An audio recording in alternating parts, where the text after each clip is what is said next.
નમસ્કાર મિત્રો, હું છું વિશાલ પાનસુરિયા. ગુજરાત હવામાન સમાચાર ચેનલમાં તમારું સ્વાગત છે. મિત્રો, હમણાં થોડા દિવસથી ટીવી ન્યૂઝ ચેનલોમાં તથા સોશિયલ મીડિયા પ્લેટફોર્મ ઉપર વાવાઝોડા વિશે અફવાનો મારો ચાલી રહ્યો છે અને ગુજરાતના ખેડૂત મિત્રોને ડરાવવામાં આવી રહ્યા છે. તો મિત્રો, આજે આપણે બંગાળની ખાડીમાં બનનારી સિસ્ટમ વિશે લોકો સામે સત્ય હકીકત રજૂ કરીશું. પરંતુ તે પહેલા ચેનલમાં જે પણ મિત્રો નવા હોય તે નીચે સબસ્ક્રાઇબના બટન પર ક્લિક કરી ચેનલ સબસ્ક્રાઇબ કરી લેજો, જેથી હવામાનની સૌથી પહેલા અપડેટ તમને મળતી રહે. મિત્રો, આંદામાન અને નિકોબારના ટાપુ પર ચોમાસાનું આગમન થઈ ગયા બાદ અત્યારે કેરળ, કર્ણાટક અને તમિલનાડુ જેવા દક્ષિણ ભારતના રાજ્યોમાં વરસાદ ખૂબ જ ભૂક્કા કાઢી રહ્યો છે.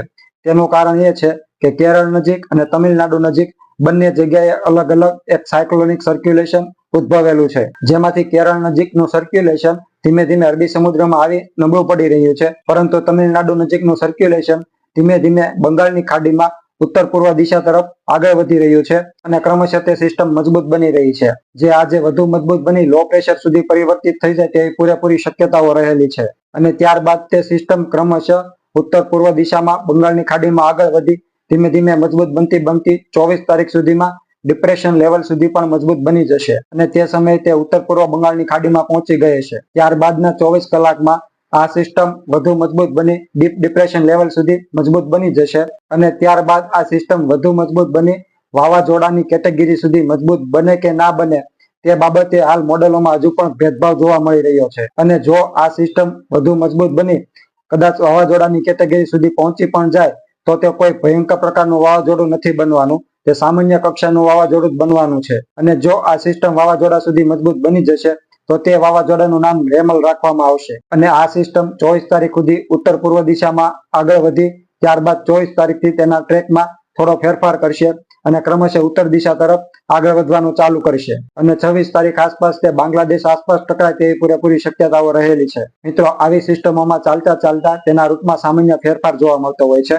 એટલે 24 તારીખ બાદ જો આ સિસ્ટમ ઉત્તર દિશા તરફ આગળ વધતા વધતા થોડી ઉત્તર પશ્ચિમ દિશા તરફનો ઝુકાવ લેશે તો આ સિસ્ટમને પશ્ચિમ બંગાળમાં જવાની શક્યતાઓ પણ ખૂબ વધી જશે અને જો ચાલતા ચાલતા ઉત્તરથી ઉત્તર પૂર્વ દિશા તરફ જશે તો આ સિસ્ટમ મ્યાનમારમાં ત્રાટકવાની શક્યતાઓ પણ વધી જશે. પરંતુ જો હાલની શક્યતા પ્રમાણે જ આપણે ગણીએ તો હાલની શક્યતા પ્રમાણે જો આ સિસ્ટમ તેના રૂટ મુજબ ચાલશે તો બાંગ્લાદેશમાં ટકરાવવાની સૌથી વધુ અત્યારે શક્યતાઓ રહેલી છે. અને મિત્રો, હજુ આ સિસ્ટમ વાવાઝોડાની કેટેગરી સુધી મજબૂત બનશે કે નહીં તે પણ ફાઇનલ નથી થયું.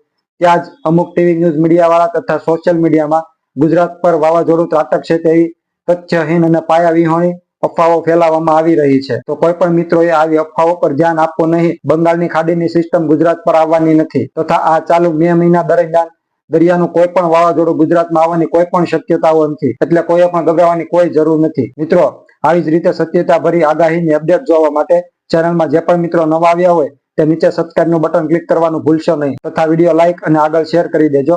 આભાર.